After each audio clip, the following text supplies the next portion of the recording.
Welcome back to the Creatively Challenged podcast for Monday, November 13th. I'm one of your hosts, Ryan Nolan, and I'm here alongside Mike Stuglis. Now, Mike, what do you think of the people that are into astrology or tarot cards, that there's an energy to the world like that? What do you think of people that say that when you're born is determining your personality? I think it's a cool thought. I always like kind of those arguments that aren't really heard all that often. Mm. The just to sit back and listen to hear a different perspective sometimes is really cool. And then after you hear the reasoning, you can kind of make up your own thoughts. But I always like don't write stuff off like that. I think it's kind of cool.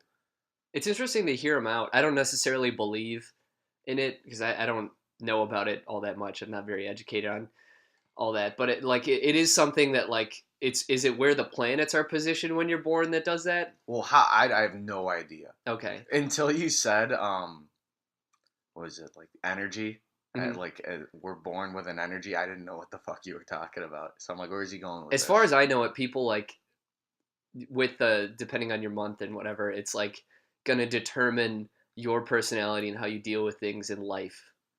I think that's a lot to assume just in where the planet was. So it's not, is it kind of like fate based at the same time? It's like if you're on this energy length, you're gonna be on it the rest of your life. Yeah, Yeah. because a lot of those are kind of spot on. I mean, reading horoscopes and reading what personalities people have.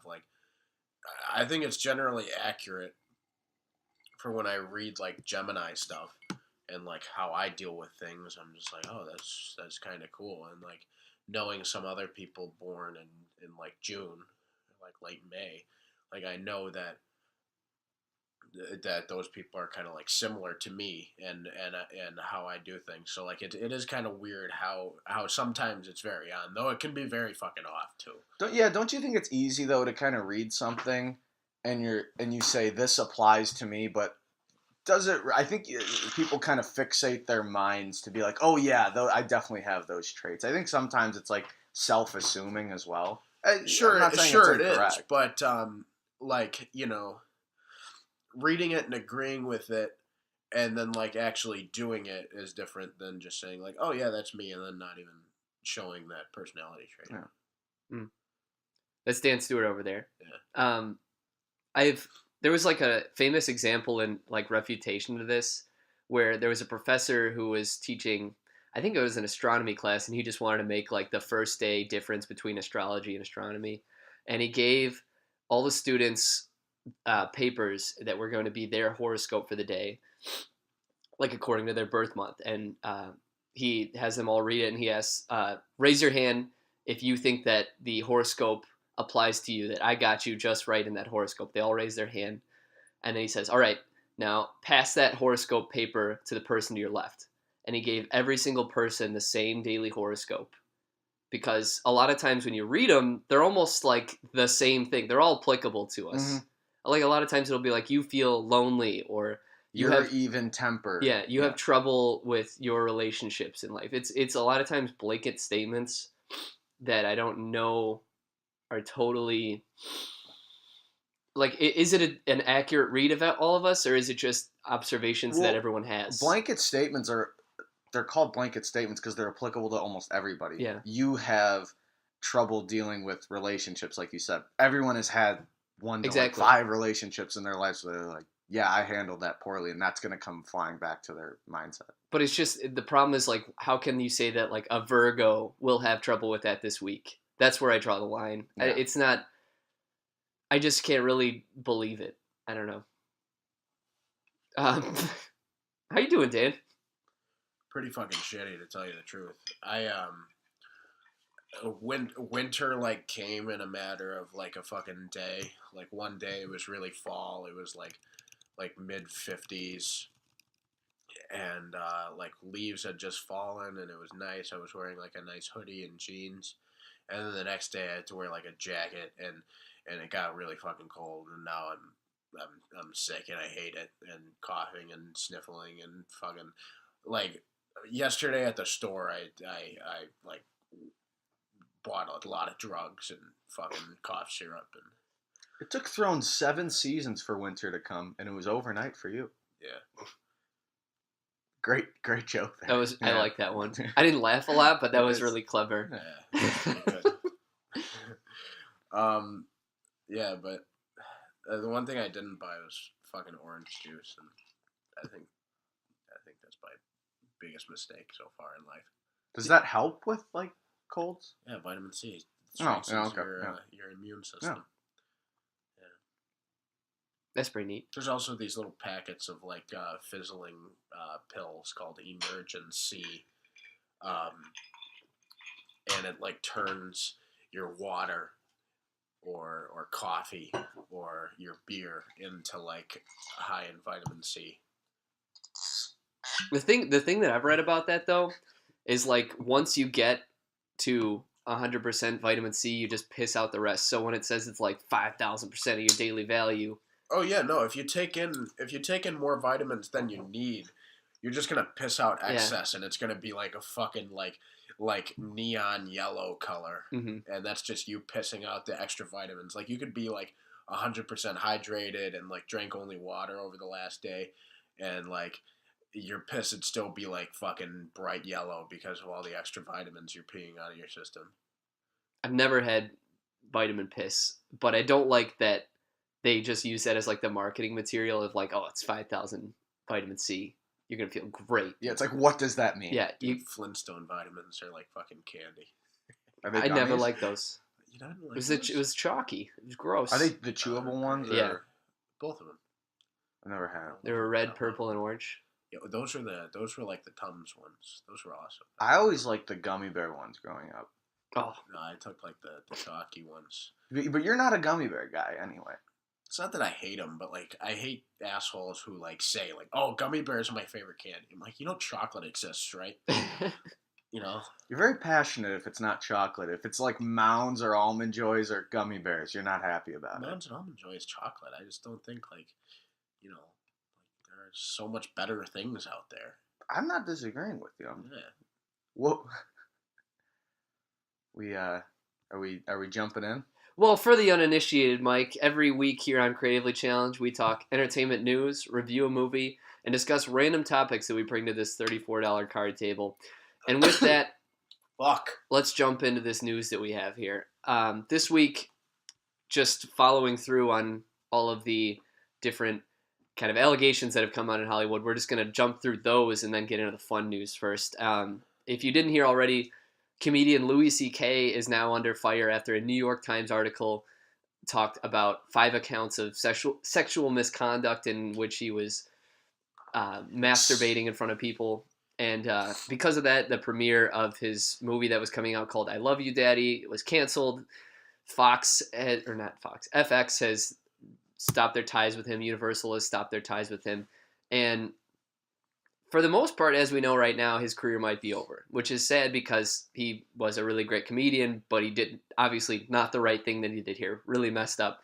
But the one good thing to come of it is his statement, which I'm going to read in a second. But I think like what people should appreciate about this is that he's coming like 100% clean on it and talking about how it affected the other people. He's not pulling Kevin Spacey of saying it might not have happened. I'm gay. You know, it's he's admitting it. He's talking about how it's bad for him, how it's especially bad for other people, and I hope that this kind of sets the foundation for people being a little more. And I do want to state we're not like condoning him or forgiving him to any extent. We just really like the statement that he released. Absolutely. And with that, I'm going to read that. This is a bit long. Should I do the full thing? If you want to chop it, yeah, you decide where you want to cut it or not.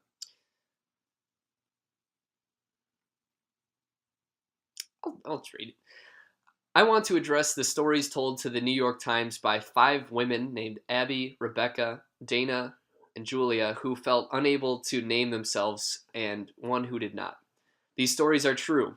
At the time, I said to myself that what I did was okay because I never showed a woman my dick without asking first, which is also true.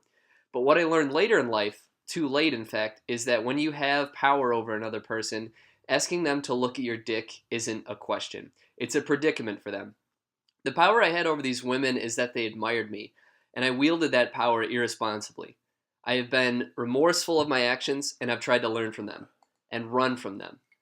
Now I'm aware of the extent of the impact of my actions. I learned yesterday the extent to which I left these women who admired me feeling badly about themselves and cautious about the men who never would have put them in that position. I took advantage of the fact that I was widely admired in my and theirs community, which disabled them from sharing their story and brought hardship to them when they tried because people who look up to me didn't want to hear it. I didn't think that I was doing any of that because my position allowed me not to think about it.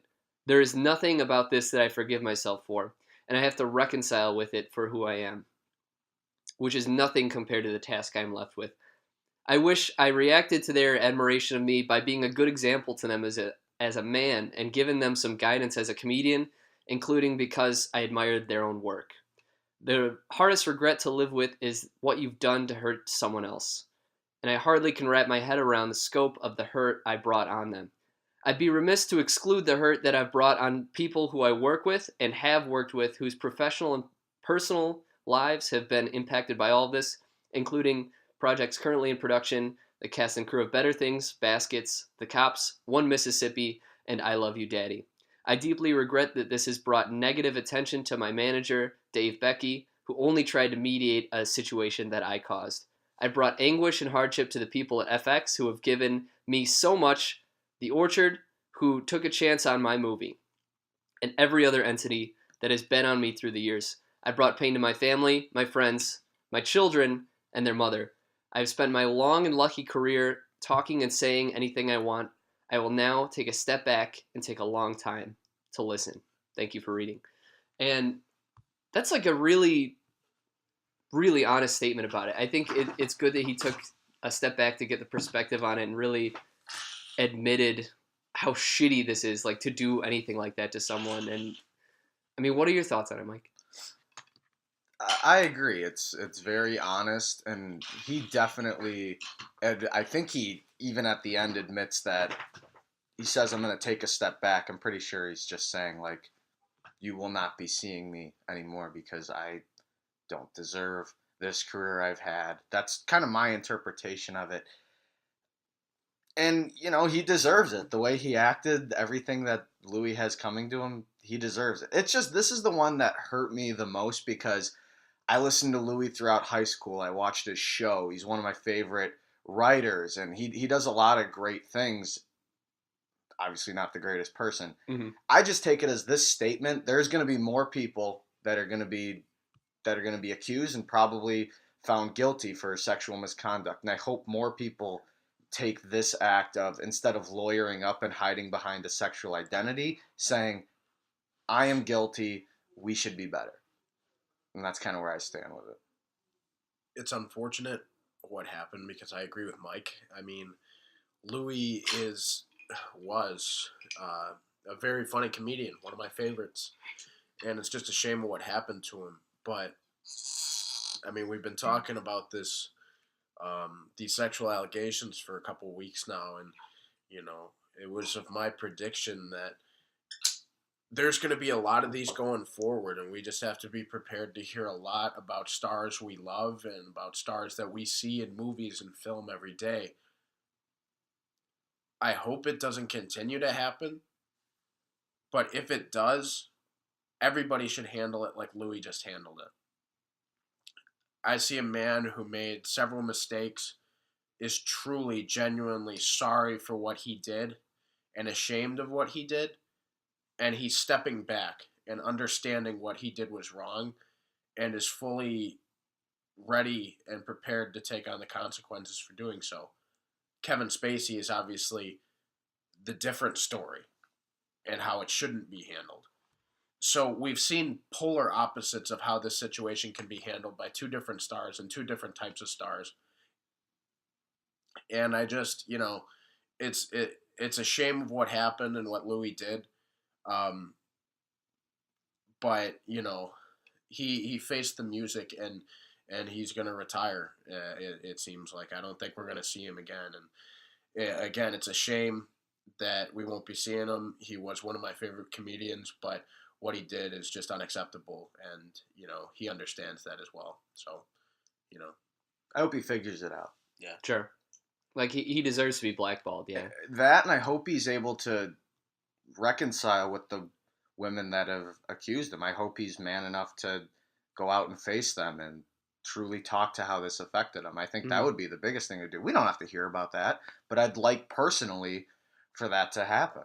Mhm. So, and I'll just tie this in. Quick thoughts on what you guys think of the studio's move to do.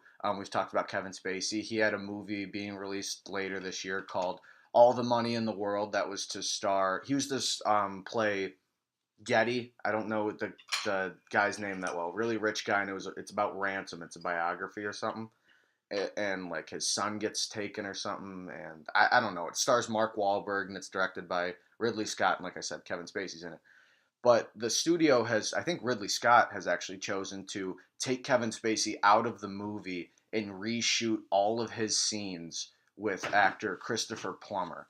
And the movie's supposed to be released December 22nd, but to my guess, it's probably not going to happen because that's like a month away. Mhm.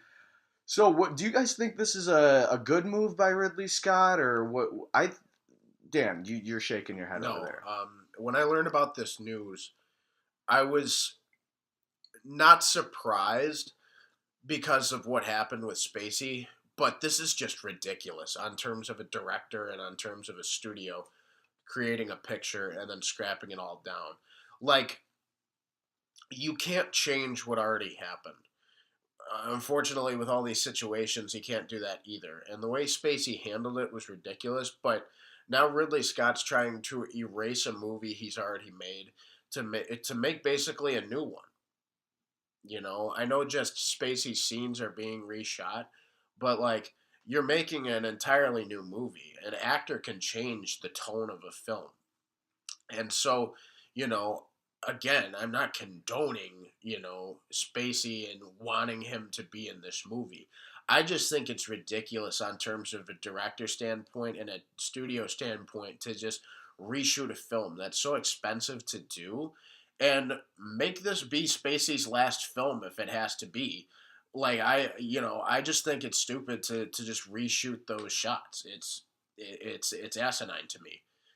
Like you're not giving him a benefit of the doubt by having him be in the movie. He was in the movie and shot his scenes before this came out, and he was in plenty of movies before this all came out. You can't just change what happened immediately after doing it. I think it's ridiculous.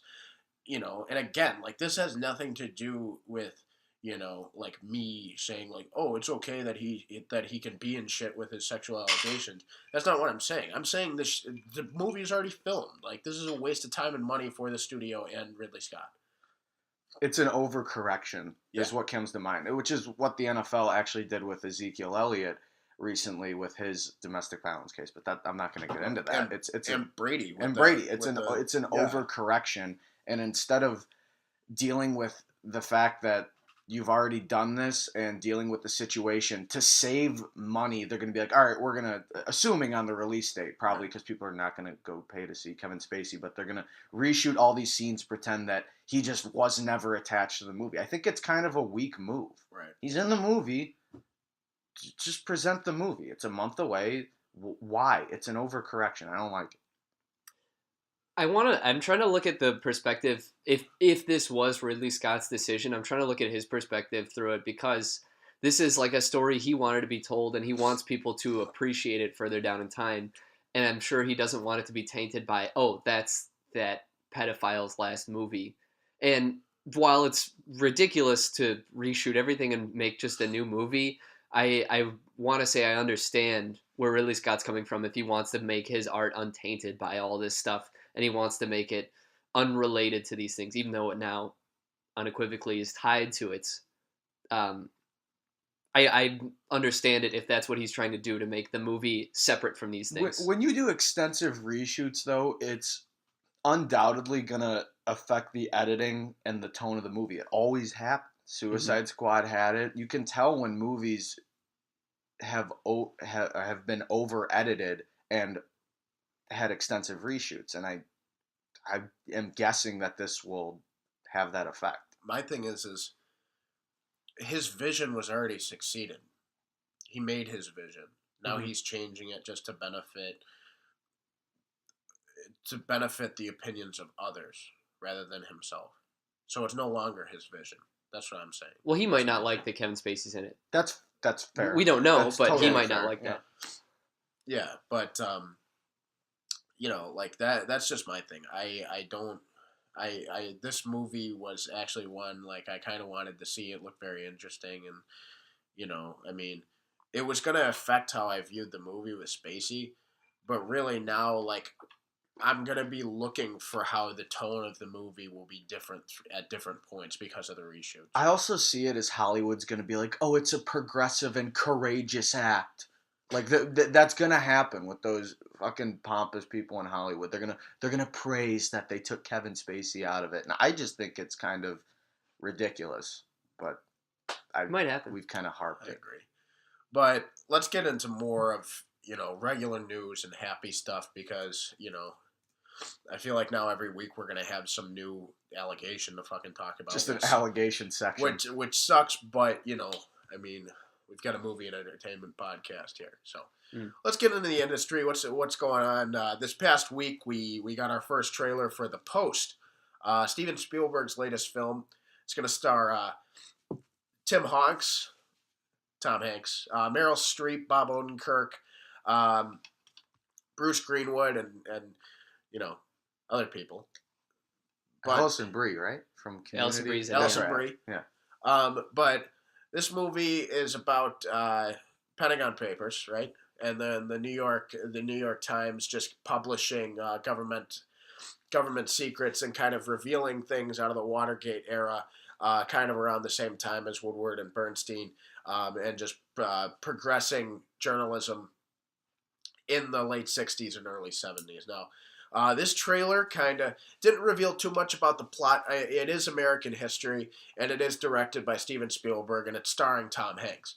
So this movie's going to be good. Like, there's just going to be nothing about it. I mean, that's going to be, like, that gives me any hesitation into why it shouldn't be a good movie. I mean, arguably the greatest director of all time with arguably one of the greatest actors of all time. They're teaming up again.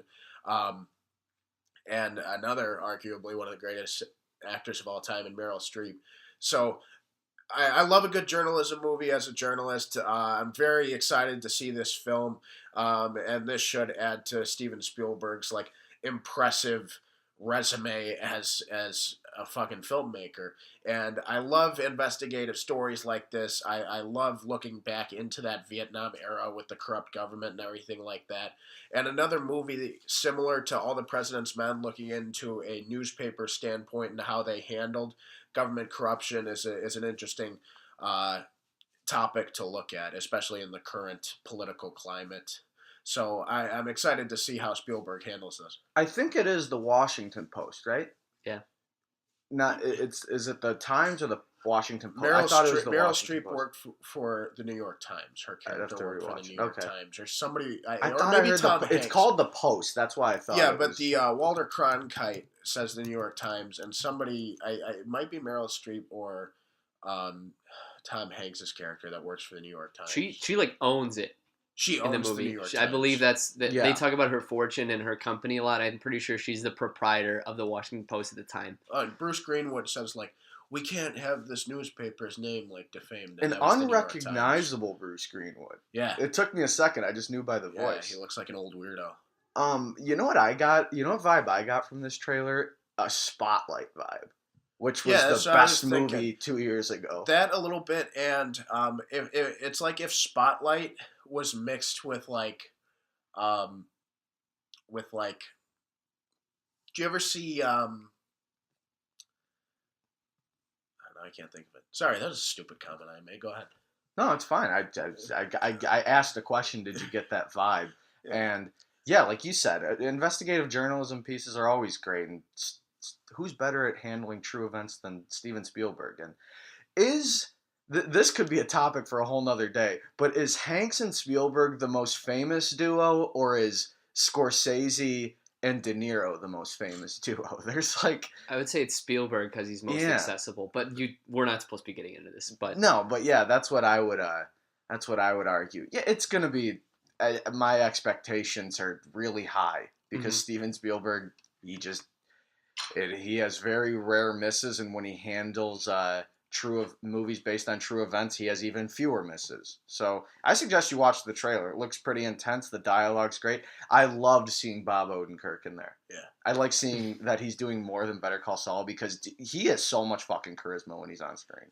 He's so talented. I mean, like, he was a comedy writer with Conan on Conan's show to begin with and on SNL. And now he's in Spielberg's film, and like this is going to be an Oscar-nominated film probably. And who knows? Maybe Odenkirk rounds up a Best Supporting Actor nomination.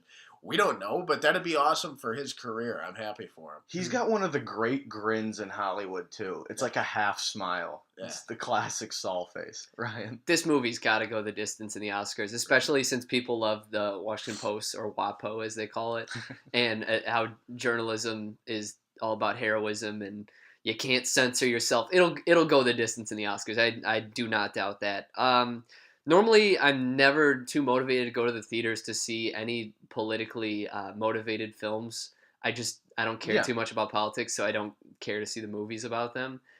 But it's got Steven Spielberg's name on it and three great actors, a lot of great actors in it, aside from the main three. And I'll probably go see it. We're definitely going to review it for the podcast, I'm sure. So, yeah, I'm looking forward to it, but normally I would never have gone to see this movie. No, the movie's completely unrelated. I'm just curious. Did you see Spotlight? No. We kind of got to watch it. Yeah, it's awesome. It's an incredible movie.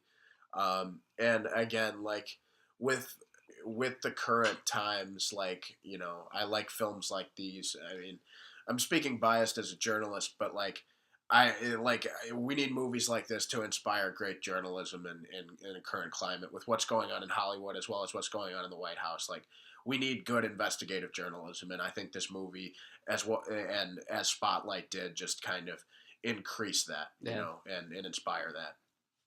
Completely unrelated, but we are very lucky to live in a country where, like, we can have journalism like that. Yeah. Just saying, like, in other ones you could just get killed for exposing stuff, but like in Mosul, like that, you get beheaded.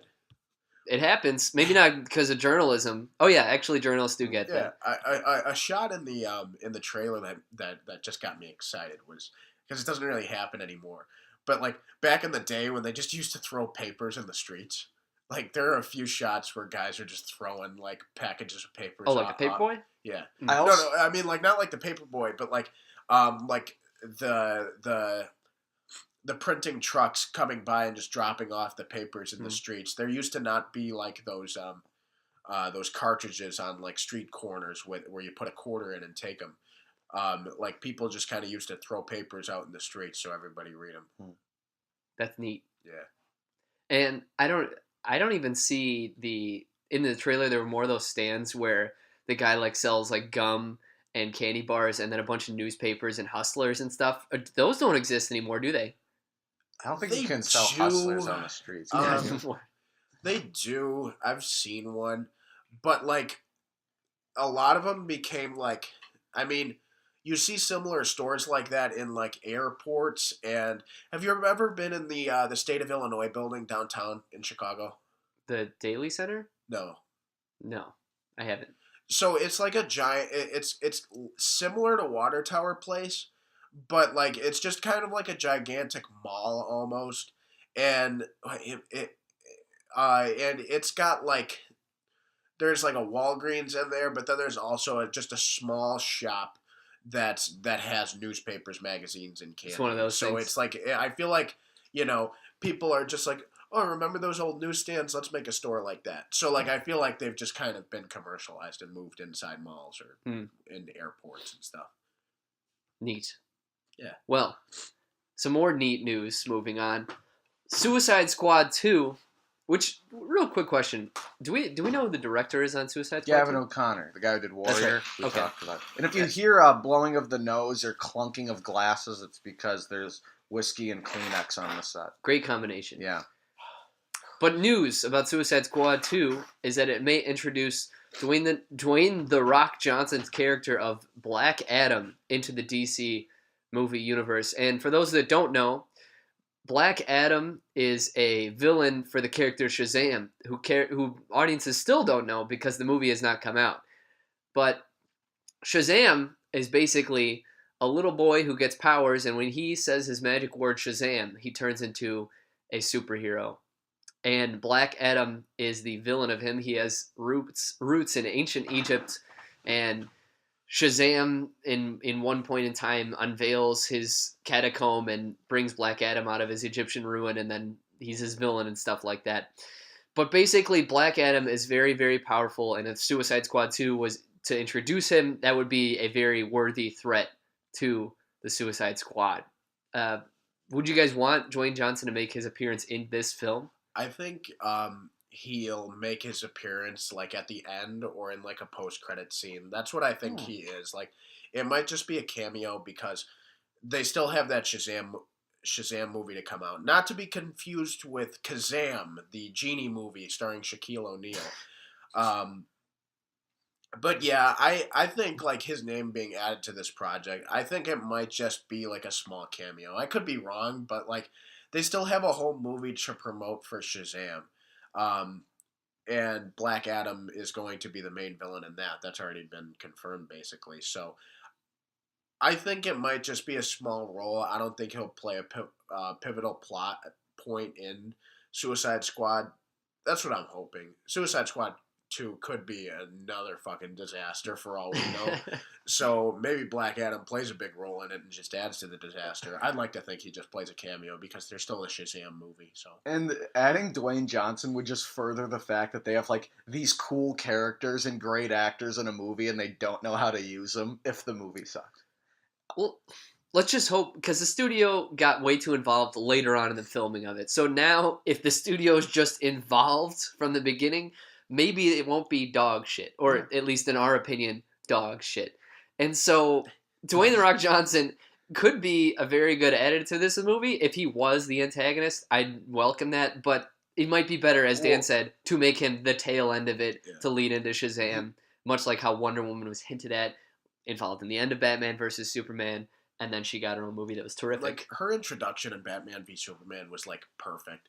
I mean, we look back at Batman v Superman. Best part of the movie. Yeah, we look back at Batman v Superman and we describe the shoehorning of just throwing a bunch of shit in there, and a lot of it is. But Wonder Woman's introduction, like her first appearance on big screen, was like the best part of Batman v Superman, and that was awesome. So maybe The Rock can have like a similar introduction on the big screen as a supervillain. My spine tingled the first time I heard her theme. Oh man, it was really cool. And you know, we've said Batman v Superman flawed movie. It's got its parts, but you know, it is what it is. But my stance on Black Adam is I think since they have Dwayne Johnson, I think they have really big plans for this character in the future. So I wouldn't be surprised if he had a large role in Suicide Squad. My honest steps of what I think they might do is we might see him in Suicide Squad, then we might see him in Shazam, then like as a side character, maybe like the Joker was, better handled. But we could see him in Suicide Squad, we could see him in Shazam, and then we could see him in another Justice League movie, maybe as their main adversary. That might be the steps they're taking because I don't think they're signing on Dwayne Johnson as a one film star. He's got so much charisma and he brings such a wide audience that I think you're gonna definitely see him in more films. And I want this wholeheartedly. I think he can bring a lot to a superhero character. He fucking looks like a superhero character. He looks like he was fucking carved by Michelangelo. We haven't seen him as a villain a lot. Other than like Get Smart, he's usually the fucking hero. So like I'm excited to see him like play a bad guy. Yeah, he was kind of the bad guy in Fast 5. He was great at it. He's a guy that you can put in a lot of roles. I think Dwayne Johnson has done something few people can do, and that's not set out to be an actor at all and conquered Hollywood. He's an acclaimed show on HBO. He's in a successful movie franchise, and he's going to keep being in successful movie franchises. So I'm all for whatever they have planned with this character. Have they done casting for Shazam yet? Yes, and I forgot who the guy's name is. Something Levi or Levy. For the kid? No, for the adult Shazam. Oh, dude, Finn Wolfhard should be the kid. Just the kid actor for everything. Is it Sam Levy? Look it up. Uh, it's gonna be dead air if I'm looking for this. I can't do it. You do it. Um, yeah, I'm for him being Black Adam. I don't. We've had that as a news topic that he was cast as that already, but yeah, like Oh, it's Zachary Levi. Zachary Levi. He's the fucking he's in Suits, and he's gonna be the villain in the Psych movie. So he's adult Shazam, and what happens It's with? also rumored that Mark Strong will be in it. We love Mark I Strong, saw and that. and the kid is all. It has already been cast. Yeah. His name is Asher Angel. Oh, that's the one that Mark Strong was cast as is the villain for Shazam, as far as I know. Well, Oh, did so you Black hear- Adam's not. did He's Thaddeus Serva, but Shazam's not gonna. Or Black Adam's not gonna. The be character that Shazam. Mark Strong is a villain for Shazam, and I don't know the name of the character because I don't read Shazam comics, but that might be the guy. I don't know if Black Adam might be kind of a later on villain. I don't fucking know what their I don't plans know. are. You were peeing, and I don't know if you heard my steps, but I said we might see him as a side antagonist, kind of like the Yeah. Joker was involved, and I wouldn't be surprised if they because Dwayne Johnson's not signing a 1 movie contract. Mhm. He's just not. So I think we could see him in Suicide Squad. I think we could see him in Shazam, and I think we could eventually see him in a Justice League villain role.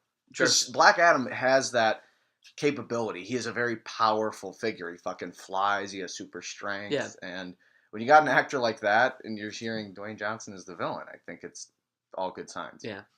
And for those who might not be understanding what we're saying about Shazam, Shazam is a little boy, and when he says the magic words, he turns into a full-grown adult superhero. We already said it. Yeah, We you did? You did. Okay. I don't know if I mentioned the full-grown part. You did. And Black Adam is very much the Joker to his Batman, and Black Adam is the main rival. He's very powerful, has applicable powers to Shazam, and very worthy threat. But that's really all I have on this. Yeah. He could be the villain in Suicide Squad too. Yeah, we'll Sure. see. We'll see. I think it's all but great news. Yeah. Mike, what's our next story? Ryan Johnson, who will be directing Star Wars: The Last Jedi. If you listen to this podcast, we talk about Star Wars like every week.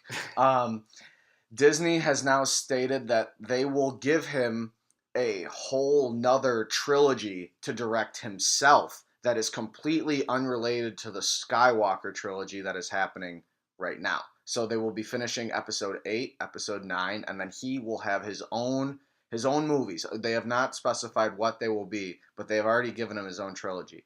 And I'll add it on at the end. Disney has also said their new streaming service, which will launch in 2019, I think they Something said, like that. that it will also have a live-action Star Wars TV show. So that's more Star Wars news. And Dan, you're big Star Wars guy. What do you think of this? Well, let's just get the show out of the way. Disney has now officially got my fucking money to pay for that streaming service. Now that there's going to be an original Star Wars show on it, you can guarantee I'm going to be paying monthly for the Disney streaming service. And they're going to have like all these Disney movies on there, so it's really worth the price. But this is awesome. Like, hearing this news about Ryan Johnson getting his own trilogy is awesome for the future of Star Wars, because we now know that there's a future of Star Wars, like, beyond Episode 9, which is great. And his storylines can go anywhere. But, I mean, the thought is that Rey and Finn are probably going to make it out of Episode 9, and they could have their own adventures or whatever and whether it's related to the Skywalker saga has been confirmed that it's not related to that. But if there's going to be like another bad guy, I'm happy for the new young stars of Star Wars to get their own films. But or they go completely different and do like Old Republic or something like that. But that's probably not going to happen. But like this is great. And when I read this, my first thought was, holy shit, The Last Jedi must be something fucking amazing if they're going to give this guy 3 movies already. I mean, their trust in this guy must be huge, and The Last Jedi must be amazing if they're going to give him 3-movie deal. So this is huge news out of Disney and Lucasfilm, and I am very excited for The Last Jedi even more now, and for the future with Ryan Johnson. Obviously, he's done some great things, and Disney really trusts him, which is a company that really doesn't put their trust in everybody. So that's great. Rye guy? Um, I hope that, and I think I've said it about Star Wars before on the show, but I hope that they use this trilogy to explore other timelines in Star Wars, and I Hmm. hope it has nothing to do with the past Star Wars movies, and at least the episodes, because there is thousands of years of lore and books that, though they're not in continuity with these movies anymore, there are so many great pieces of source material that they can not necessarily fully adapt, but take inspiration from, and so many great stories. Like there's a whole, like the Old Republic, very much. Yeah. Not that I know everything about it, but I know that there's great stories to be told in that. A lot of different political things happening within like Star Wars stuff, between the Jedi and the Sith and all that. I'm not necessarily well versed in Star Well, Wars, but so the Old Republic is technically, there was a time period when the Rule of Two, who was made by Darth Bane, who is a Sith Lord, where there can only be a master and an apprentice. There was a time period, which was the Old Republic, where there were just Siths and Jedi running rampant. mhm. It was chaos. It was, it was just both sides at war constantly, and I think that could make for a really cool movie.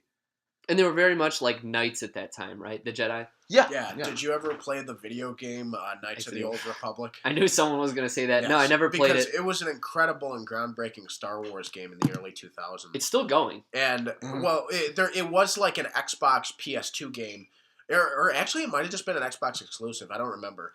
But in about 2010, um, they made like an online game called The Old Republic or Knights of the Old Republic, and yeah, so basically like a massive MMO RPG is being played with just Jedi characters, lightsaber wielders, and they're fighting against the evil Sith. And they're in that game, you have the choice of being good or bad, so you can be a Sith too. So there's just a massive, massive amount of story going on where there are just Jedi running around, there's Sith running around, and whether you're like Darth Bane's apprentice and you're like the like one of the big two, um, like regardless, there were still a bunch of Siths running around and Jedi's to stop them. So one of the things that people enjoyed about the prequels was the amount of like Jedi that there were, but in the Old Republic there were more.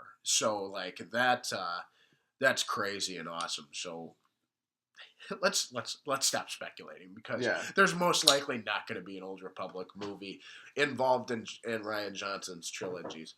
Whether there isn't going to be an Old Republic movie ever, is hard to say because a lot of Star Wars fans want that, and Disney has been listening to the fans and doing a really good job with Star Wars so far. I think a trilogy is optimistic to give somebody right at the outset. Right. But it's a good sign. Yeah. It's like, we trust this guy so much, we're gonna give him 3 movies, and they've definitely talked about it. The producers and the creators know what he's doing already. Right. We don't. We probably won't find out for some time. But I think it's just reassuring, mostly just for The Last Jedi, that they're willing to give this guy 3 movies. Right. Yeah. Mhm. So I think it's just great news. I'm also gonna get the Disney streaming service because I'm assuming they're gonna have like fucking Aladdin Yeah. and all that stuff on there. So, Ryan? Are you invested in this Disney streaming service? Yeah, I think it sounds good, and especially since they're going to be pulling off all their Star Wars and their Marvel things off. Yeah, I'm probably going to end up getting it. But what interests me most is this live action Star Wars show. I didn't actually even know about that story, because if they are going to be sort of in going into their franchises a little bit more, that'd be great. And I definitely think they could use a little bit better of shows than like Agents of Shield Mm. in terms of like Marvel property stuff. A lot of people like Agents of Shield, just didn't work It's for not me. a good show. Let me ask you a question. So they already have Daredevil, Jessica Jones, Luke Cage, etc. Yeah. The Punisher comes out next week. Do you think Netflix is going to keep producing Marvel movies, or do you think this Disney streaming service is just going to produce their own? I have no idea. It's I an really That's interesting a tough thought. question. I didn't even think about that. I do think that the Netflix universe has the right amount of characters right now, and I think it could get convoluted for a small screen. if you keep expanding. I'm all for it because I love Netflix, but I like what they got right now. They got 5 really good superheroes, and they got time to develop these characters and these villains we haven't yet seen. I don't think you need to worry about keep going outside the Oops. realm. What I think. Oh, go ahead. What I want to do is, now that Netflix is taking off It's Always Sunny and moving it over to Hulu, Tragedy. it's the worst fucking news I've learned in the past week.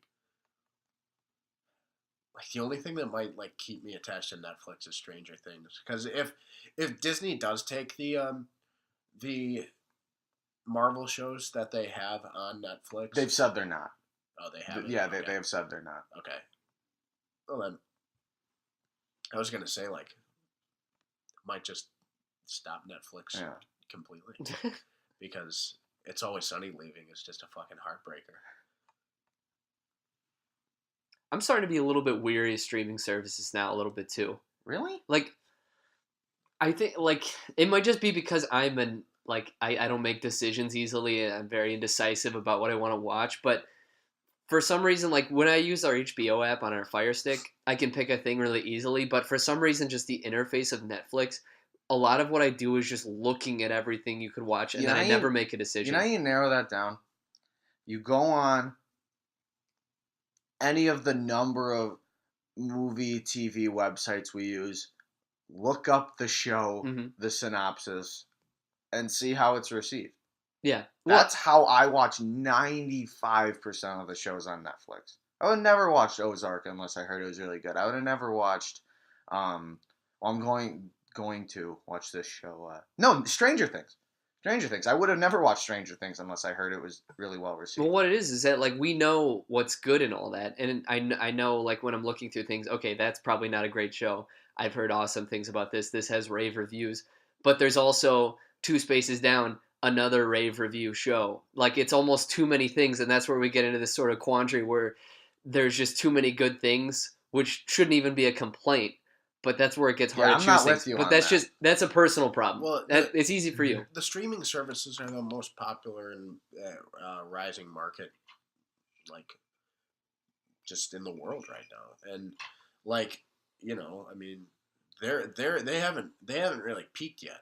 You're able to watch an 8 or 9 hour movie because that's how they're allowed to structure it with having this binge centered thing. You're able to watch an 8 or 9 hour movie, and they're able to more structure it like that as opposed to just episodic. You need a beginning and a conclusion to every episode, and that's why I am a big fan of these streaming services, because you're able to cater it more like a movie, and that's what appeals to a wider audience. That's not what I was getting at. I'm all for what you're saying. Instead of writing around commercials and writing for next week something's going to happen, much more prefer the 8 or 9 hour movie like you're saying. I'm just saying, if I come home and I'm like, I want to watch a movie, or like, let's start a new show, that's where it gets hard on me.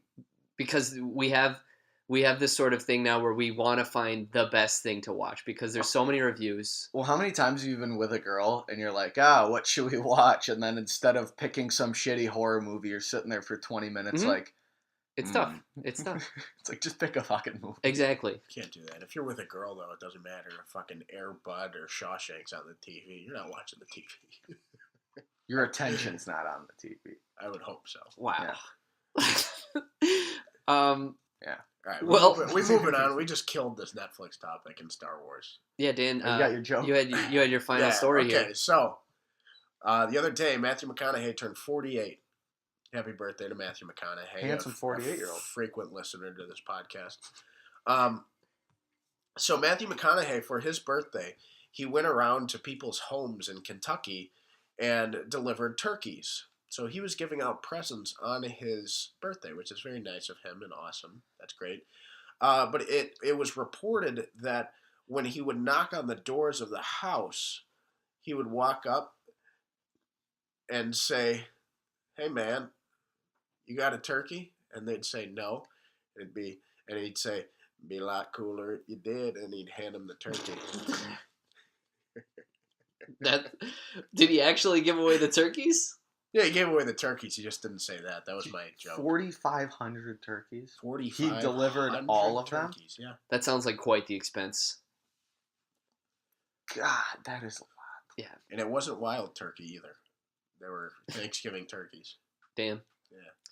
Good for him. That's awesome. That's such a nice thing to do. You guys hear about how I don't know if he still does it, but like for a good 3 years, he taught a class at Texas A&M, Texas, you mean? or was it? It was definitely Isn't- Texas. isn't He Texas- went- an alum. He went to Texas. He's an alum. I thought Texas was Texas A&M, the one with the Longhorns. No, It's very Texas. different. That's Texas. Texas Texas. A&M's its own school in Okay, general. They're the Longhorns Aggies. is just Texas. Yeah. At that school, he taught either an acting or a film class. He just was a professor. That's the shit. How cool would that be? Imagine That would fill going up. to school and your fucking professor is Matthew McConaughey. That'd be great. All right. Well, that was just my quick joke. But something that I wanted to do on this podcast, and the other guys agreed, was have some frequent segments, recurring segments that could give our show a little bit more personality than all of the personality we already give it. And one of the things we wanted to do is top 5. But I will say before I get into the top 5, if any of the listeners have an idea that you want to hear us talk about or have us answer questions, please get in contact with us or comment on Facebook or Twitter. Let us know if you want us to talk about something specific or talk about a random topic or answer a question. Please get in contact with us, and we'd love to talk about that on the show. We'd love to get you guys more involved in the show. That'd be great. But our first recurring topic that we will bring back to the show is a top 5. And the three of us decided that our first top 5 could be the most creatively challenged top 5 you could get. The top 5 disabled people in film or television. Now, how do you guys want to do this? We want to do a snake draft? No, I say we just... Oh, Well, no, we could do a snake draft. I like that. we could do a snake draft. Can you explain what a Okay, snake draft so is? I'll go, Mike goes, you You go, you go again, then Mike goes, then I go, and then I go again. No, why don't we just go just in like a circle? roundabout. In Okay, no just a particular round. order. Yeah, sure. Yeah, no particular order. And if you have honorable mentions, list them. Okay. I And might if do in order. we have a duplicate, because it's likely. fine. It's That's fine. likely. Totally likely. It'll be fun. But don't comment, I have that, if I someone won't. says it before you. All right. Now, do I start and then we go to Dan? Whatever. Okay. One of my top 5 is Forrest Gump. One of my top 5 disabled people, mentally disabled, which is also allowed. Forrest Gump is awesome. He's just friendly to people, and he just went through all the events of the 60s and 70s. I love Forrest Gump. He went to Vietnam. He won a ping pong tournament. Yeah, no, he did so many cool things, and he's just a friendly guy who's just doing his thing. He met Kennedy, again, ping pong. I'm a big fan of Forrest Gump. Great movie. Jenny's a whore. Yeah. Yeah, She's a bitch. but it's Forrest Kid. Haley Joel Osment plays Forrest's kid at the end of the movie. Really? Yeah. Oh. I didn't know I that. didn't know that either. That's me. That is you. Dan, what's your next? All right. So, again, in no particular order. Oh, honorable mentions is Timmy and Jimmy from South Park. 2 hilarious characters that they added in. But my number 1 is Charles Xavier. Clearly the best, crippled superhero ever. Charles Xavier has, telekinetic powers, and he can connect to all of the world's mutants using his own invention of what's it called? Servos? No, it's not Cerebro. Cerebro. Cerebro. Servos. Yeah, so Charles Bourbon. Xavier, he's a Yeah. very kind superhero, and he's very powerful, and he uses it for good and doesn't give in to evil like Magneto does. So Charles Xavier is the best, crippled superhero, and he's my number 1 on my list. Stewart or McAvoy? Stewart is crippled longer. Yeah. And I got to go with Patrick Stewart since we're distant cousins. Yeah, I'm going Stewart. I do like McAvoy, though. That's, kind of like asking, McClellan or Fassbender. Yeah. Same thing. Mm. Yeah. That's all right. That's Yeah, it's a tough All right. question. My number 5 on my list. I know you said no order, but I'm gonna do it because I want right. it. The Bubble Boy from Seinfeld. Oh, that's a good one. I didn't even think of that. Credits to Joe Stuglis Oh, on the man. Bubble Boy. He beats George in trivia, chokes George. No, George beats him in trivia. Bullshit question. That's why he chokes George, because George beats him. The Moops. Card says Moops. Yeah. Card says Moops. The Bubble Boy, and he gets. Does he die at the end, or what happens? To He him? gets sent to the hospital because his bubble pops. Yeah. Yeah. So the Bubble Boy lives in a bubble. That's a great one. No on-screen appearance, actually. No. You just hear him. Yeah. But the presence of the Bubble Boy. That's great. One of the great Seinfeld episodes. Yeah. It's my favorite. My following one was Professor X, so should I just move on to the next one? You can give your quick thoughts. You can give on a quick Professor. thought on Professor X. Okay. I like Professor X. I haven't read a lot of X-Men comics because I didn't even remember what Cerebro was. Thought it was Servos. But Professor X is awesome. And I think that's a hard debate, but I between Stewart and McAvoy in terms of the people who have played him in film, definitely going to go with Stewart. You kidding can't me? have McAvoy if not for Stewart. Exactly. That's right. It doesn't translate. And he's such a good... I mean, just look at Logan. He was awesome in that as an Alzheimer's-ridden Professor X. But, like, he had a great message to carry about, like, him and X-23 Mm-hmm. with the relationship. But That was awesome. great character. But also go Bourbon. not to extend it too long, but go back to McAvoy in Days of Future Past, where he's like, "I don't want your future." Great scene where he's all broken and Yeah. got the long So good. hair. He's doing heroin. Yeah. All right. My next one. Oh, my list deleted from my phone. Do you know off the top of your head? Is it on Google? There's an undo button. No, it was in my phone notes. My next one was Patches O'Houlihan Fuck! from Dodgeball. Just an incredible character for Dodgeball. Was some of the most quotable lines from that movie that last until today. Patches O'Houlihan was a great character, and he gave us the 5 Ds of Dodgeball. Dodge, duck, dip, dive, and dodge. And he added a lot of substance to that movie and made it one of the most memorable comedies of like the modern era. So, Patches O'Houlihan Well, I like from to. Dodgeball. I had the same thing. He was actually my next. I like to think of my top 5 as like a group. They're like a gang, and they all hang out. Patches O'Houlihan's the one that's spitting rhymes all the time and talking jive. So he's the motivational speaker of our group, and I had Patches O'Houlihan I got my as well. list back. Nice. Now, Matt, the way Apple does storage features, once you recently delete something, it stays in a recently deleted Okay. folder until Oh. you like delete it permanently. In the Files app, right? Yes. I also had Patches O'Houlihan. That's played by Rip Torn, right? Is that his name? Yeah, if it's I just the right know actor. him as that Guy, because Rip Torn, if it is Rip Torn, that guy's got a hell of a voice. He does some voice acting work. Line up, ladies. I think it's Rip Torn. But are you getting that right now? It is ripped. Okay. Yeah, he's awesome. He plays Hades in a game I really like, which he totally works that's for. cool. Yeah.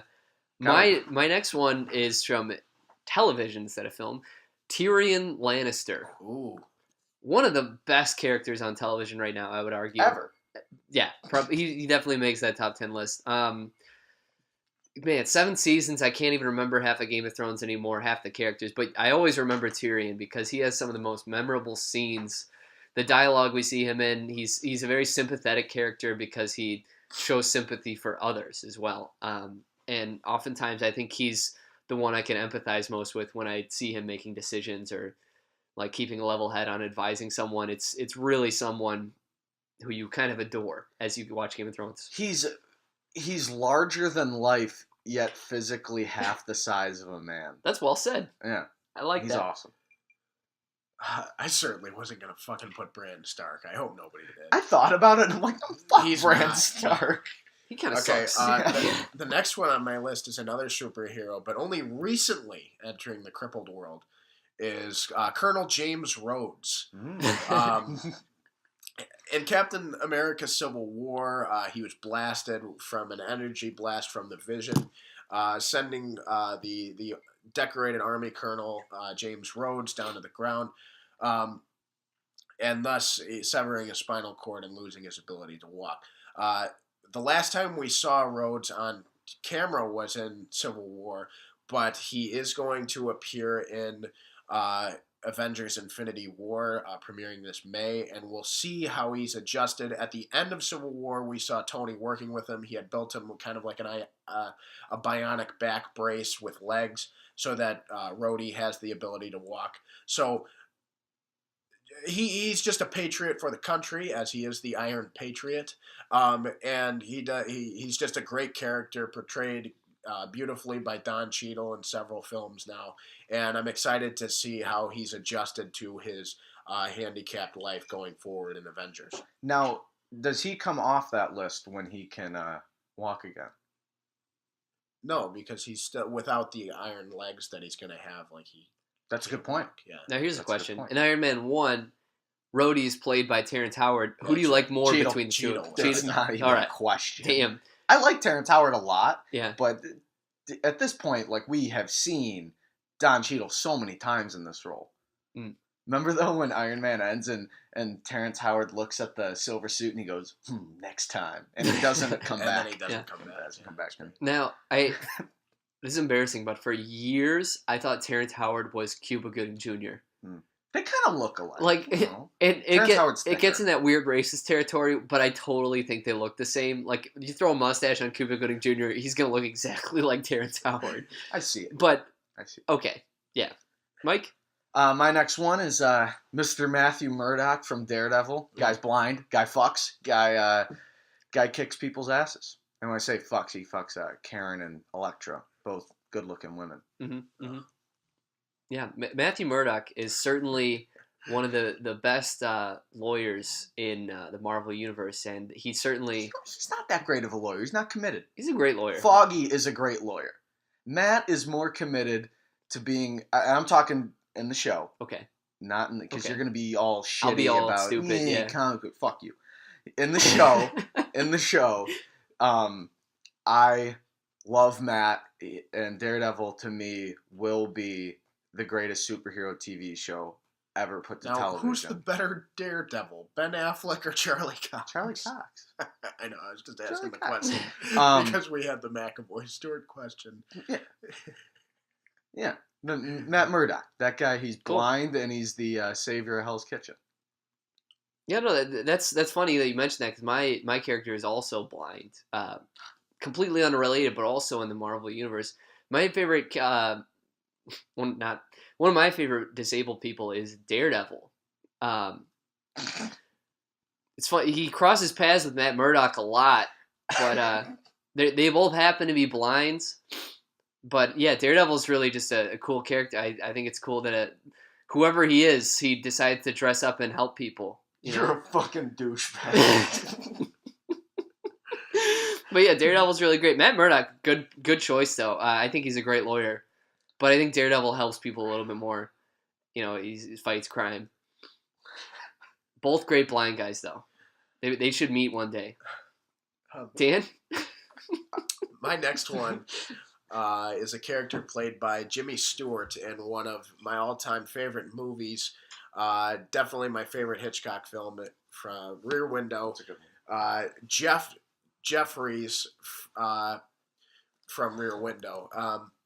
Obviously, one of the greatest movies ever made.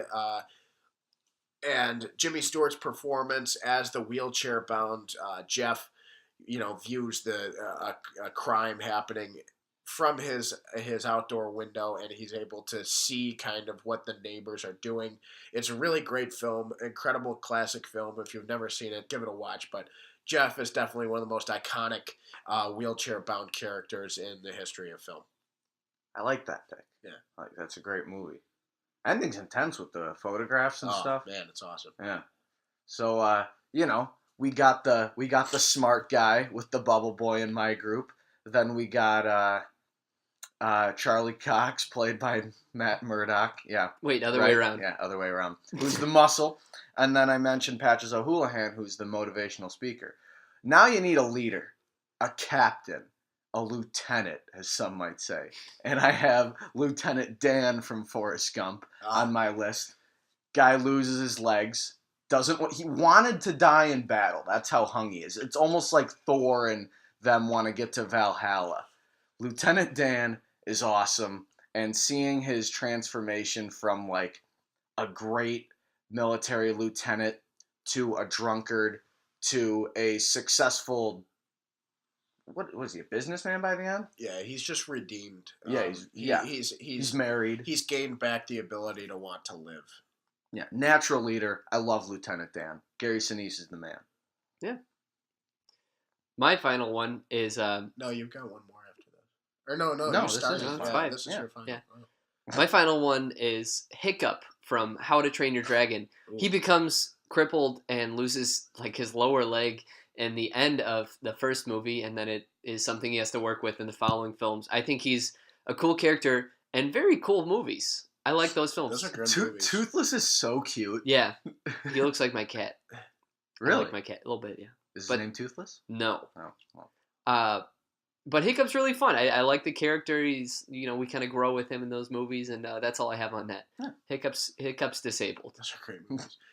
My final one inspired one of the greatest running gags in late night comedy history between Paul Rudd and Conan O'Brien. My final movie entertainment crippled people is that kid from Mac and Me. There's a scene in that movie where a kid in the wheelchair rolls down a hill and falls into a creek. And every time Paul Rudd appears on Conan and is promoting a movie that he's in, he shows the clip from Mac and Me of the kid in the wheelchair falling down. And I couldn't leave that kid off. I've only ever seen Mac and Me once, but I've seen that clip so many times because of Paul Rudd appearing in Conan. And within the next couple of months, when Ant-Man and the Wasp comes out, I think it's June, Paul Rudd will be back on Conan, and we're gonna see that. So clip does he again. go? So does Conan go? Let's see the clip. Yeah, yeah, and it's incredible, and that rounds out my list of handicapped entertainment people. That's fantastic.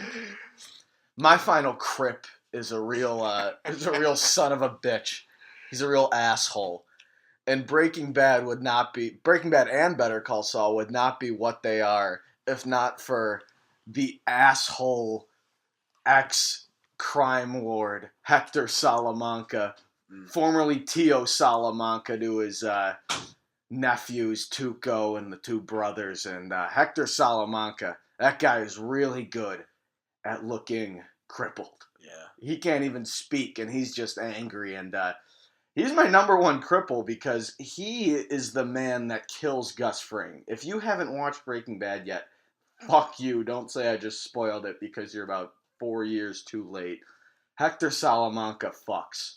And he rounds out my top 5 disabled people. what about Flynn? He sucks. Your name's Walt Jr. and you're gonna give the middle finger to your dad. Call me Flynn. Fuck you. You can't make fun of the way he talks. That's not how he actually talks, though. It's not. It's how he talks on the show.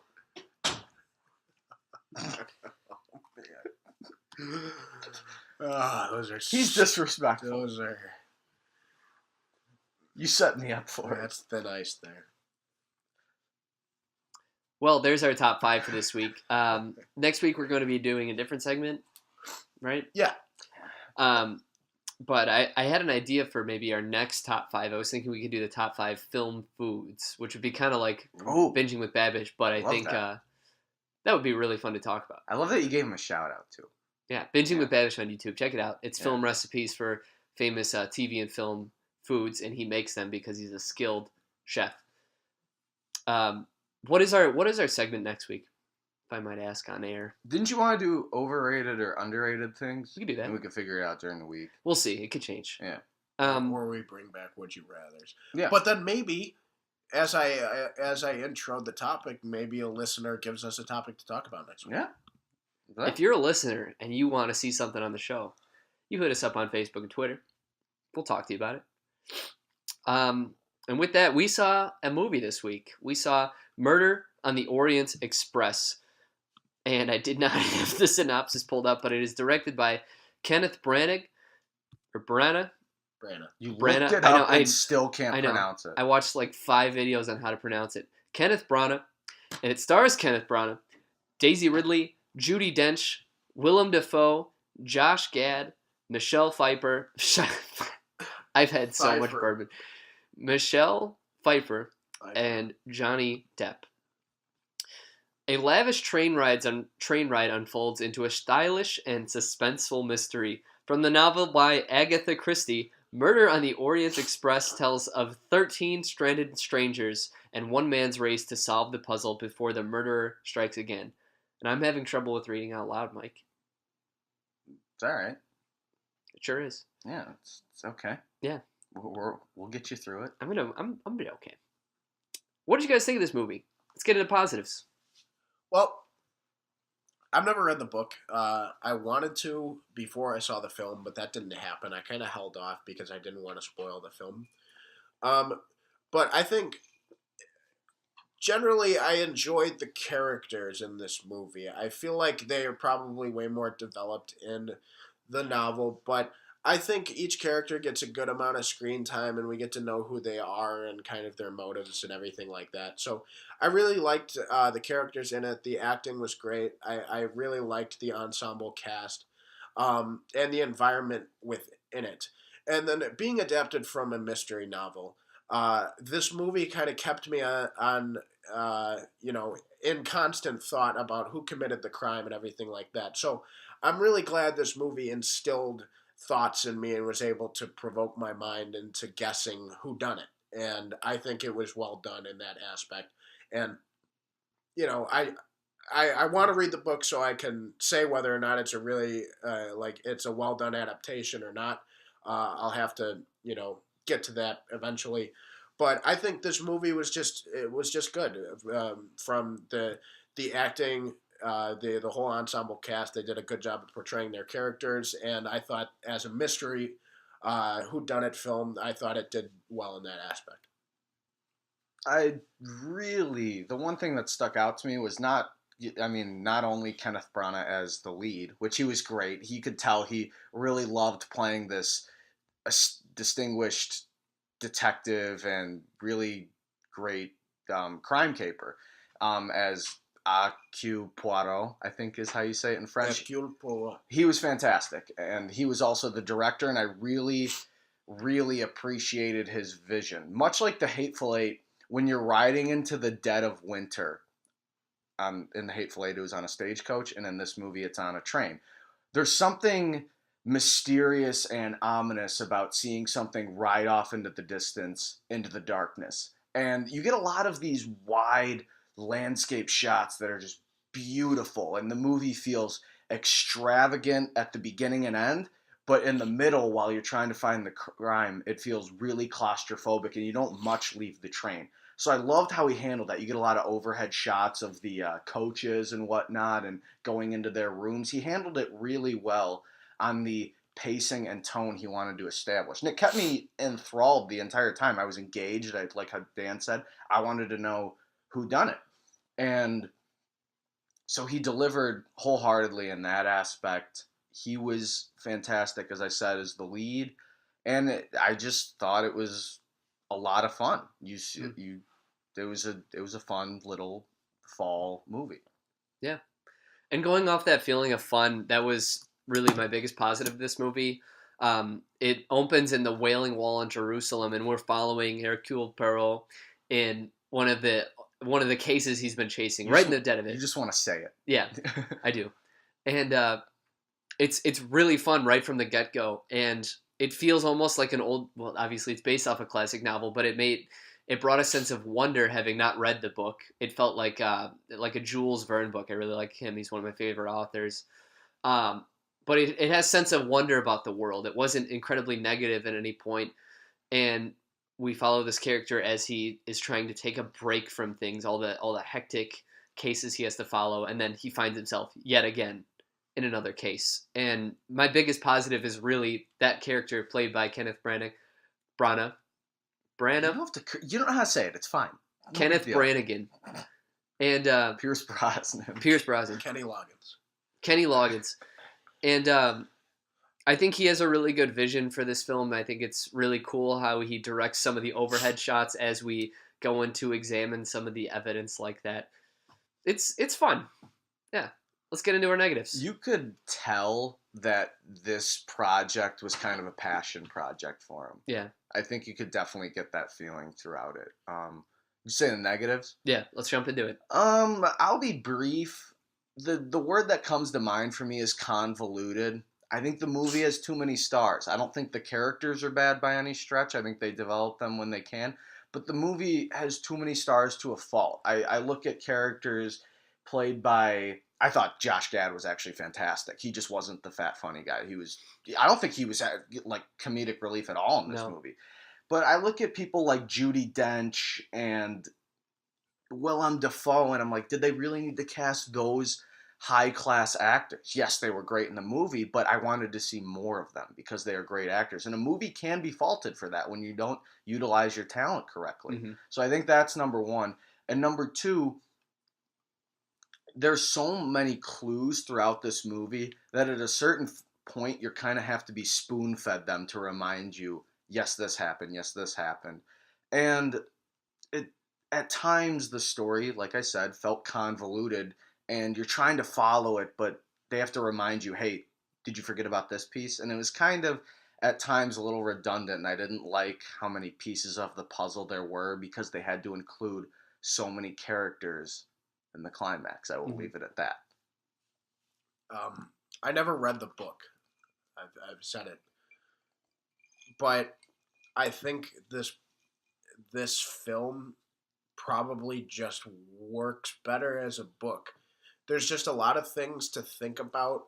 And with all the stars on camera, I agree with you completely. Like, you know, more people get more FaceTime because they're a bigger star. And whether they play a big as big of a role in the book or not, I don't know. So, like, I kind of do want to read the book more now to see if the plot gets handled the exact same way by Agatha Christie. Um, but it probably just getting Akul's like inside thoughts, or even if the novel isn't narrated by his thoughts, I don't know how the viewpoint of the book it goes. But in this one, we're just given so many characters and so many like pieces of the puzzle. There's a lot to think about, and it is thought provoking, and that is a positive for the movie because it does get you thinking. But there's a lot going on, and there's a lot on screen, and there are a lot of quick cuts, short scenes that lead to like you know other short scenes, and I feel like it just happens very quickly, but is drawn out as well. You know what I mean. So you know, it was a fun movie, but there was something about the way it was a book turned into a movie. I feel like the movie or the story just kind of works better as a book. I feel like there's a lot more pieces you can get into a book. Left off one positive though. Kenneth Branagh's mustache as Hercule Poirot is just incredible. I want a mustache like that. But you heard my negatives, Ryan. What's your negatives? We follow Kenneth Branagh's character. I said it right that time. We follow his character through the entire procedure of how he does. He's a detective on different cases. We follow the entire thing from the moment that the murder on the Orient Express happens. And I think the film is kind of dragged down on that because of the 12 other stars in this movie.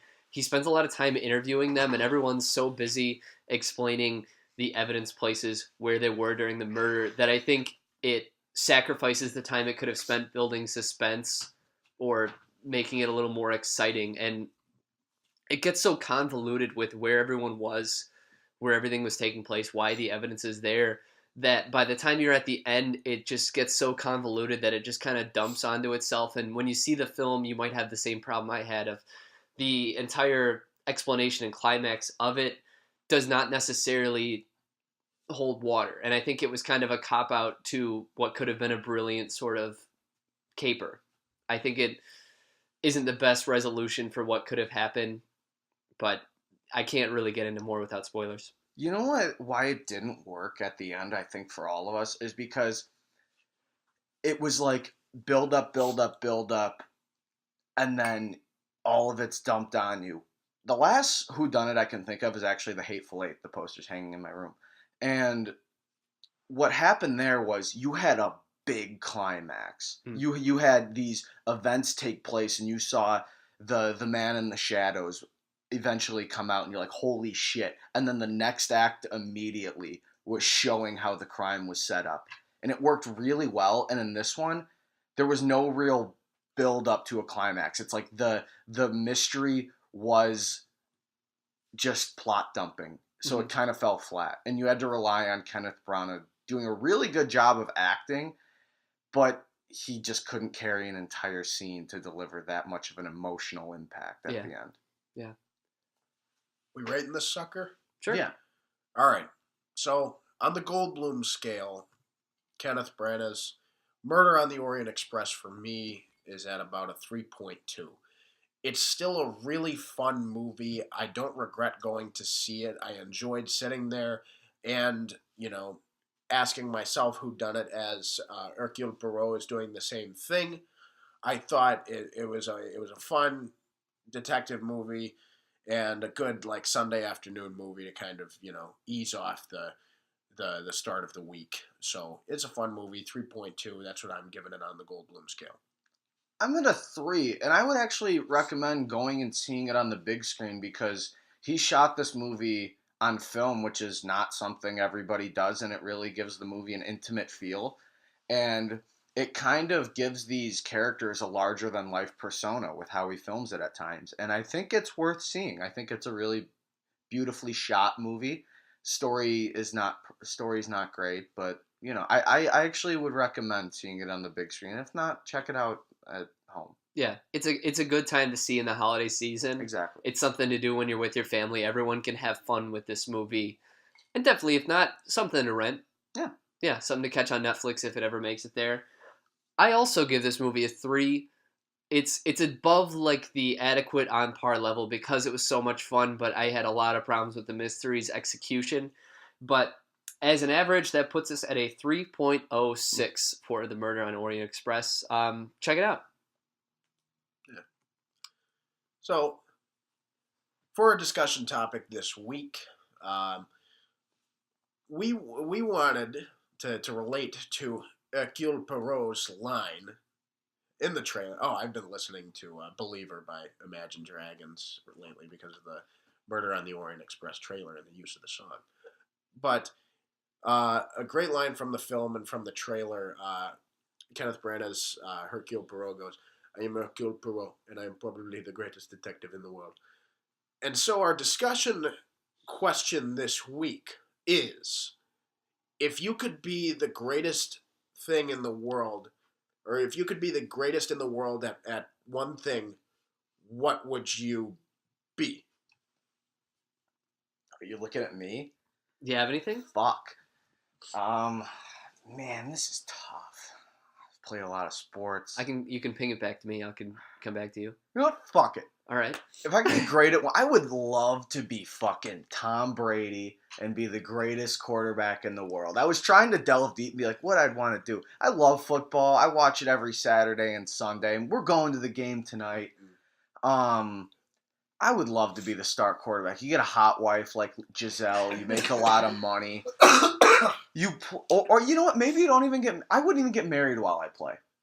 I'd get drafted. You're Derek Jeter. Yeah, I'd get drafted at about. I'd get drafted at about 21 or whatever. Let's say I go out my junior, senior year, make a fuck ton of money, play till I'm 35 to 37 or something. So keep your nose clean for 15 to 16 years, and then after that, get married, settle down. You got all the money in the world, life of leisure. I'd love to be the greatest quarterback in the world, win a bunch of Super Bowls, hold a bunch of statistical records. Yeah, why not? Fuck it.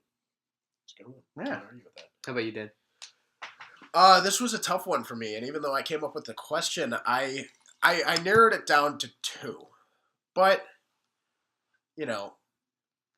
being a studier in journalism and being at school for journalism, of course I'd want to be the greatest writer in the world. That's just that. But I think I'd wish I could be the best, smooth talker in the world. I wish I could just talk to women with ease, because that is the hardest thing ever.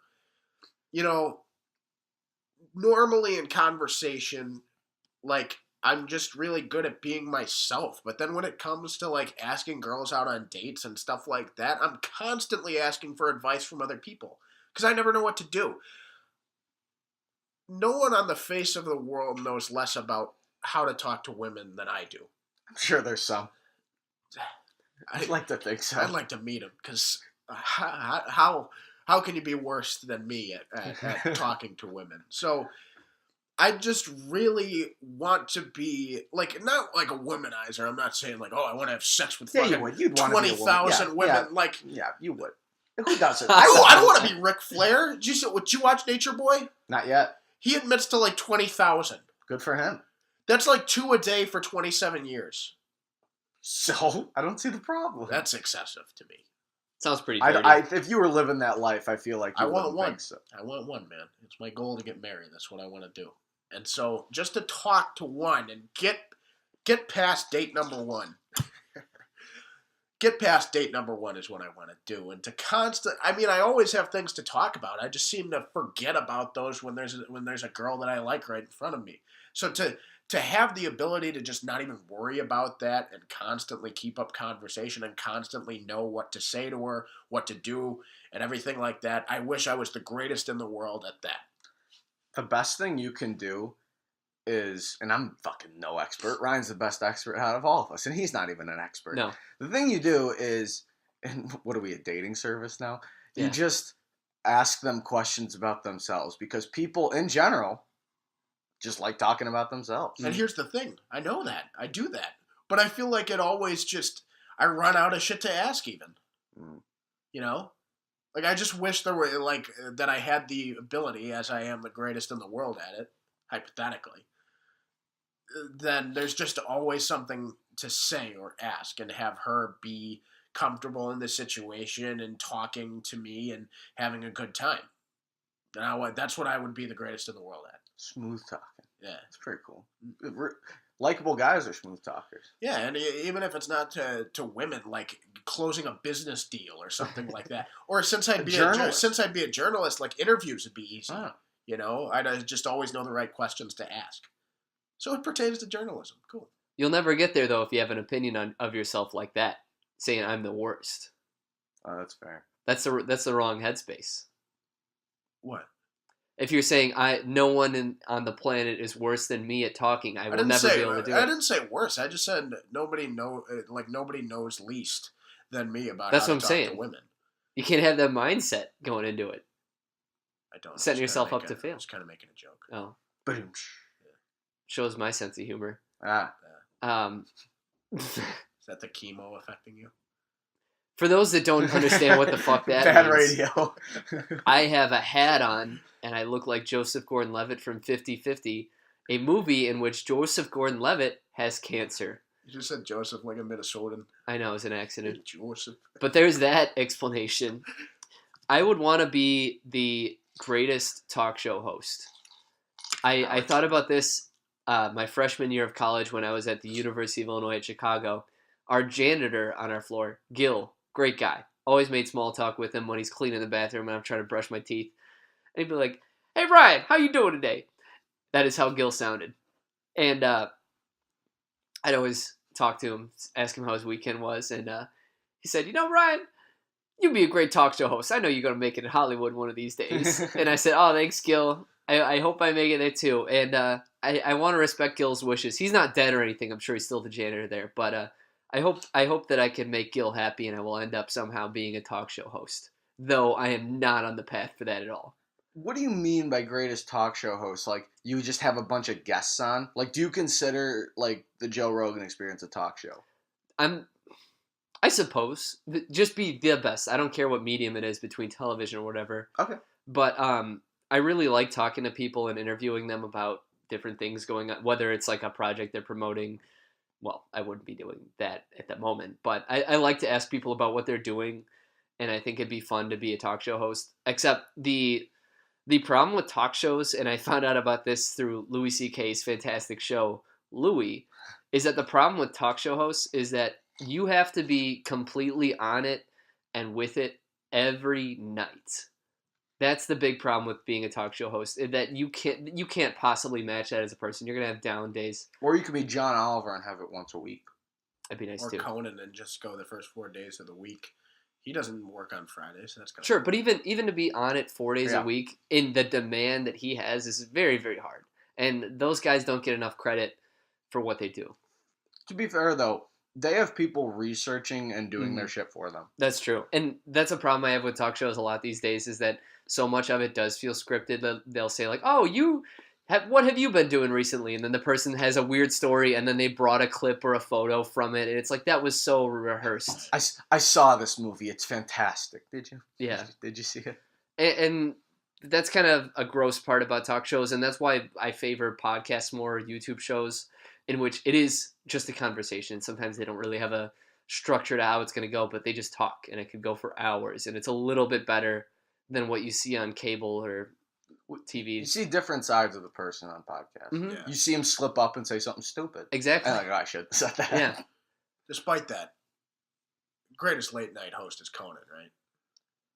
I like him and Kimmel the most. Mm. I'd say the one that pisses me off the least is Conan. So yeah, actually, Conan doesn't piss me off at all because he's not a political cunt like the rest of them. And my thing about Kimmel lately is over the last year, Kimmel's become more political. So like tuning into his show, I do less, and like Conan's definitely my favorite, and I think he's the best anyway. You want to know why I think Kimmel gets away with it for me? Is because I think he's naturally funny. I don't think Colbert's naturally funny.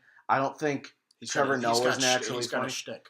And I don't think, they all have shticks, and it's like Yeah. it feels forced. Where I think Jimmy Kimmel just makes people laugh. When he hosted, was it the Oscars or Emmys, or I think it was Emmys, whatever He did hosted. Oscars. Yeah, it was the Oscars. He It's was great. fucking hilarious. Right after Chris Rock did it. Yeah. You know, so like that was great, and Chris Rock did a good job as well. But Jimmy Kimmel earlier this year did a great job with the Oscars. Because his jokes aren't going to be like Colbert did the Emmys. That's what I'm thinking of. He's like like the Emmys, we're the ones that honor the popular vote. Well, Fuck you. and Kimmel's actually going to make a funny joke about grabbing pussies or something like that. and how the night ended for the Oscars, you know, with the was it Warren Beatty? Yeah. Yeah, with the whole screw up with the Best Picture. Mhm. Kimmel got invited back. He's invited Yeah. the Oscar. He's hosting the Oscars again this year. Yeah. So like, Is he? yeah. Oh, good. So they loved him. Mhm. So that I'm good for him. He's great. I do enjoy him, but over the last year he has become much more political than he has been. But regardless, Conan's my favorite late night host. He's great. I'm with it. Yeah. One talk show host I really admire is Craig Ferguson. He had the Late Show on CBS. Now it is taken over by James Corden. Yeah. who I don't like. Yeah. But what Craig Ferguson did that I really admired was that he had no structured or rehearsed kind of segments. You didn't do the thing where you say, okay, what do you want to talk about to the star that's coming on? He would just have him on and he'd just talk about bullshit because he was a very, very good conversationalist. And no one else did that on late night. His sidekick was a fucking robot. Yeah. Have you ever seen his like? No, he I hosts forget a the game name. show. On the morning, it's a Yeah. movie show. It's my grandpa watches it Yeah. every morning. It's pretty entertaining. What's this? I forget the name of Yeah, it. He has an I don't know, XM but show. It's like there's like stars from a TV show or like from a movie, and they like play with like regular people, like movie trivia, and Craig Ferguson hosts it. It's on ABC, I think. I haven't heard of this. Is it still on? Yeah. Yeah, it's entertaining. Have you seen his interview of John Hamm? Was it on the Late Show? I think so. I don't think I have. John Hamm was high as fuck on the I show. have seen this. And Yes. he says something, and Craig just picks up his coffee mug, and he goes, "Dude, you're fucking high," and he drinks his mug. I've seen this interview with Alice Eve. Oh, Alice Eve is a fucking Yeah. smoke show. But Craig Ferguson is just He's funny. He's Yeah. funny. His accent is great, and generally he just knows how to talk to people. So maybe, other than Mike's want to be Tom Brady, maybe the two of us just want to be Craig Ferguson maybe. because he's a great late night talk show host, and he just always knows what to say, which is what I want to do. Well, what he did was he always had certain questions that he would go back to that were weird and uncomfortable to get the person off of the normal kind of base that they were on, so he would get them more comfortable. Yeah. And that's all you got to do, Mhm. because then people will open up with you. Yeah. But That's it. I mean, yeah. Anything else? Anything else? No, I'm sick. Justice League next week. Yeah. Oh my god, I can't believe that's next week. The whole I mean the whole year builds up to Star Wars, but like the whole superhero year has built. This is the last superhero film of the year, so it's built up to this.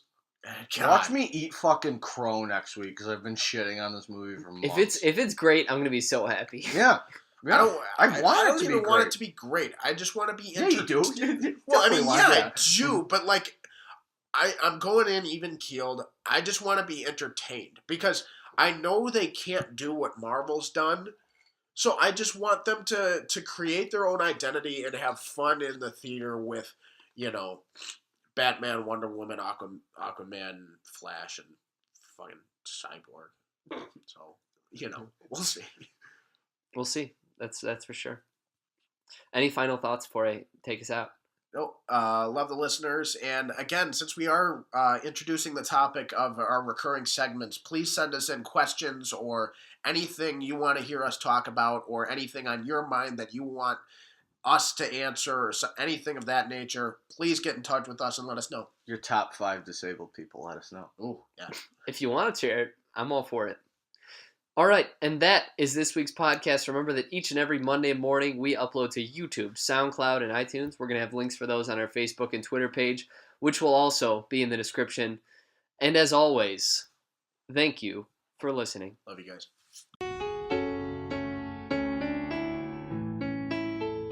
What if God was one of us? Just a slob like one of us.